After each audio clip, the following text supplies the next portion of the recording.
一人で結婚式の余興、それから老人ホームの慰問演奏、あとはミニライブをしなきゃいけない。でも何を弾いたらいいかわかんない。飽きられてしまうか心配っていうね、そういう方も多いんじゃないかなと思います。今日は僕が一人で民謡に興味がないお客さんに向けたセットリストっていうのを公開しようと思います。共演者がいれば、伴奏とリードに分かれて何でも弾けますし、民謡に興味があるお客さんだったら、民謡を弾いて、満足していただけると思うんですよね。だから今回は一番難しいかつよくあるシチュエーションにしようと思います。で、まず大事なのが、演奏を依頼されたら15分から30分の持ち時間に設定しましょう。これより短い分には全然問題ないです。で、15分だと MC 入れてだいたい3、4曲。で、30分だと5から7曲ぐらいですかね。これより長いと、津軽民謡の何を弾いても、やっぱ同じに聞こえてしまったり、絵的にも一人だとやっぱ動きがないので、お客さんの満足度をあんまり維持できないっていうことになってしまいます。で、どうしても持ち時間が30分以上になってしまった時、断れなかった時っていうのは、子供向けだったらクイズを挟んでみたり、トークに自信がある人は和芸で押してったり、PA さんがいればカラオケ音源流してなんか演奏するなどしないとなかなか間が持たないですね。じゃあ僕が実際どのような、セットリストを組んでるのかっていうのを見てみましょう。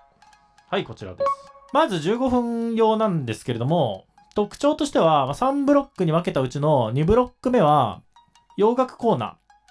それから3ブロック目はジョンガラ節っていうのを持ってきています。ジョンガラを最後に持ってくる人っていうのは多いと思うんですよ。津軽の代表曲だし、派手で受けがいいので、ここはあんまり異論がないのかなと思うんですよね。で、15分だったら、ぶっちゃけ2ブロック目は洋楽じゃなくても間は持つと思うんですよね。ただ、僕が三味線の可能性をいろんな人に知ってほしいっていうのと、強みであるっていうね、ところから、個人的な思想信条から必ず洋楽を弾くようにはしてますと。ジャズが多いんですが、ちょろっと弾くと、例えば枯葉とかだと、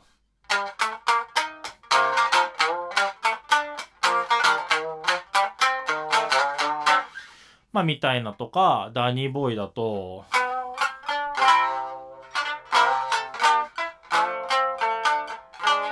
この辺は三味線 TV で弾いてるんで、見てみてください。で、川の流れのようにとかだと、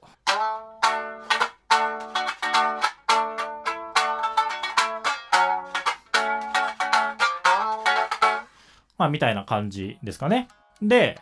洋楽は3下がりじゃないと弾けない。3下がり固定なんで、なるべく1曲目は3下がりメドレーにして調弦を安定させたいなって思ってるんですけど、リピーターの方とかの場合は、手口がバレてしまうので、せめて本調子でお腹節を弾く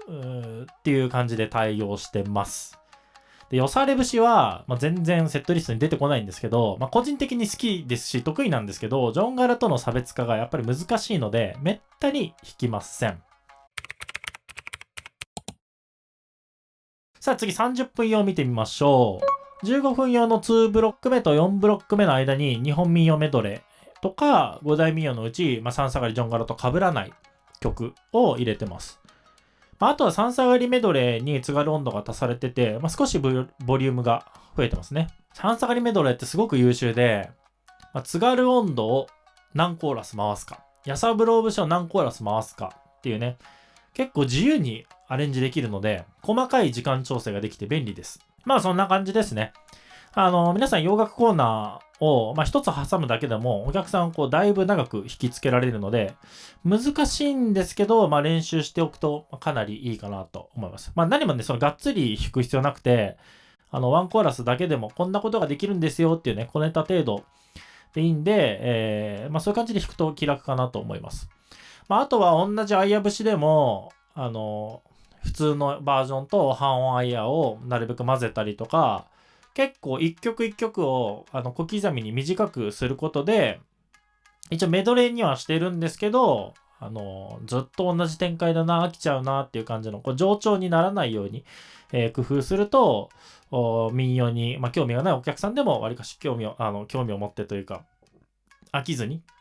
最後まで楽しんでいただけるかなと思います。ということで、皆さんもぜひ参考にしてみたり、自分はこう弾いてるよみたいなのがあったら、コメントでいただいても面白いかなと思います。それでは。